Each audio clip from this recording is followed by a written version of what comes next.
Individu-individu yang mempunyai mirror neuron yang lebih banyak, dia bisa belajar dengan meniru. Dan lebih hebat lagi, biar kita tahu bahwa mirror neuron itu yang membawa kesadaran kita. Oke, mirror neuron itu yang membuat, dan bahkan kita merasa ada ini adalah karena mirror neuron.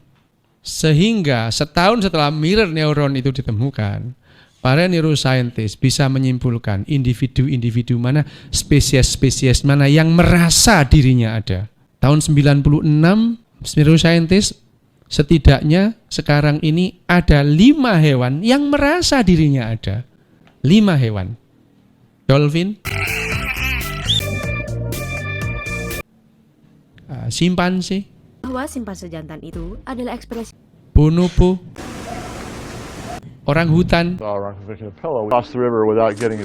dan manusia.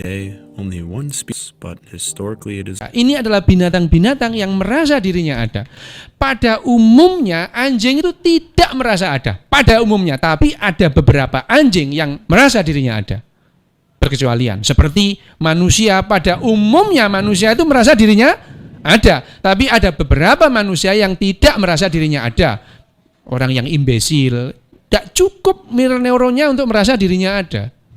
Nah, sekarang kok ngerti manusia, kok ngerti neuroscientist itu individu itu merasa dirinya ada? Gampang ngetesnya. Ngetesnya itu dihadapkan di cermin. Itu yang paling sederhana.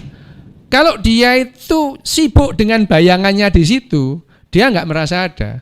Tapi kalau dia sibuk terus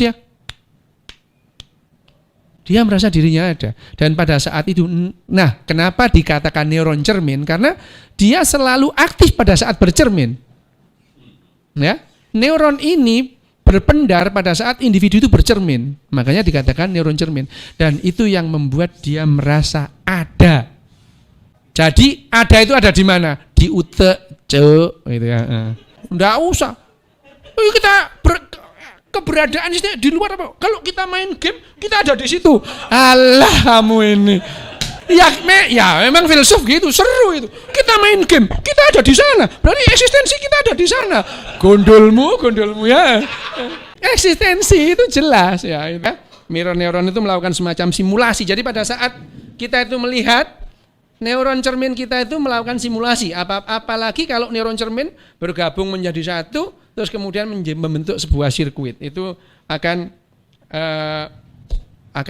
membuat kita jadi sangat cerdas.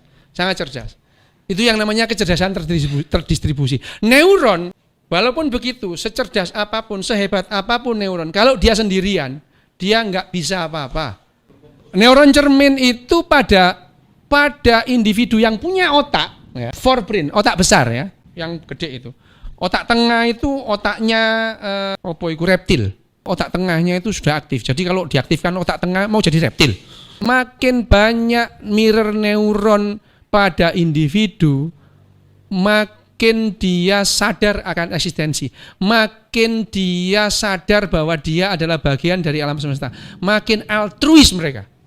Mirror neuron itu bagaimana cara kerjanya? Pada saat kita itu mirror neuron kita, kalau sebenarnya mirror neuron kalau sendiri juga nggak ada kerjanya.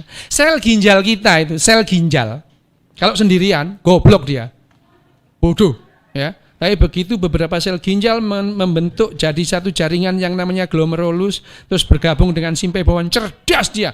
Dia bisa memfiltrasi darah kita yang beracun, diambil racunnya, yang enggak, cerdas. Sel hati kita, liver kita itu kalau sendirian bodoh banget. Tapi begitu dia bergerombol, dia cerdas, bisa menetralisir racun, bisa macam-macam. Otak juga gitu. Sel otak kita sendirian, ya nggak ada artinya. Tapi dia membentuk sirkuit jadi cerdas. Itu yang namanya kecerdasan terdistribusi, kecerdasan gerombolan. Sendirian juga nggak bisa. Jadi memang alam semesta itu dasarnya simple awalnya ya. Neuron cermin itu yang membuat kita bisa merasa sedih kalau nonton sinetron. Dia orang dengan mirror neuron, dia bisa membayangkan kalau aku gitu, rasanya itu kayak gitu. Sakitnya itu di sini loh. Pada saat kita kejepit resleting, menonton sinetron itu terus kita ikut nangis. Itu karena neuron cermin kita bekerja. Itu dia meniru itu kan. Cara-caranya yang galak-galak gitu tuh ditiru. Itu kita learning by imitation. Nah, mirror neuron individu yang soliter itu tidak perlu neuron itu. Bakteri misalkan. Bakteri itu betul-betul tidak perlu teman untuk hidup. Bahkan kalau ada teman itu dianggap sebagai kompetitor.